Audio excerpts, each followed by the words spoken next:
అంటే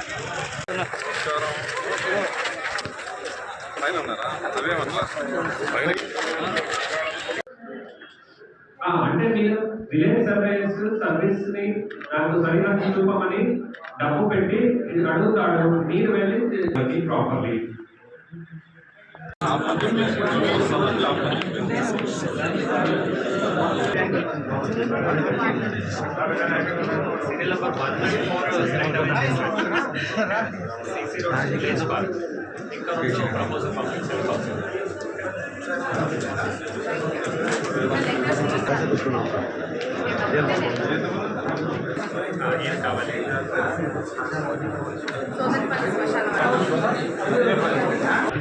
ముఖ్యమంత్రి గారి ఆదేశాల మేరకు అన్ని నియోజకవర్గాల్లో ప్రజా సమస్యల పరిష్కారం కోసం ప్రజా దర్బార్ని నిర్వహిస్తూ ప్రజల దగ్గర నుంచి వినతులు స్వీకరించి స్థానిక ఎమ్మెల్యేలు, జిల్లా అధికారులు, నియోజకవర్గ అధికారులు సమస్యల పరిష్కారం కోసం ప్రజా దర్బార్ అనే వేదికని అన్ని నియోజకవర్గాల రాష్ట్ర వ్యాప్తంగా ఏర్పాటు చేయడం జరుగుతుంది. అందులో భాగంగా సింగనమల నియోజకవర్గం శాసనసభ్యురాలు శ్రావణి గారి ఆధ్వర్యంలో జిల్లా కలెక్టర్ గారు పాల్గొన్నటువంటి ప్రజా సమస్యల పరిష్కార వేదికకు నా సొంత నియోజకవర్గం, సొంత మండలం, నా సొంత గ్రామానికి సంబంధించినటువంటి మౌలిక వసతులు, నా గ్రామానికి కావాల్సినటువంటి కనీస అవసరాలని జిల్లా కలెక్టర్ గారి దృష్టికి, స్థానిక శాసనసభ్యుల దృష్టికి తీసుకెళ్లడం జరిగింది.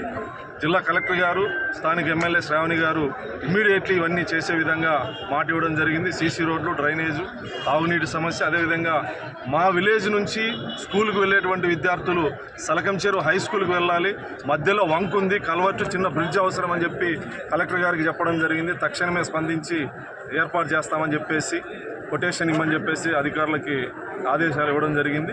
ఇలాంటి వేదికలు ప్రజా సమస్య పరిష్కారం కోసం గౌరవ శాసనసభ్యురాలు జిల్లా కలెక్టర్ గారిని, జిల్లా అధికారులని పిలిపించి ఏర్పాటు చేసినందుకు శ్రావణి గారిని అభినందిస్తాం. మధ్యలో 505 మెజర్మెంట్స్ ని స్కెచ్ వేసేసి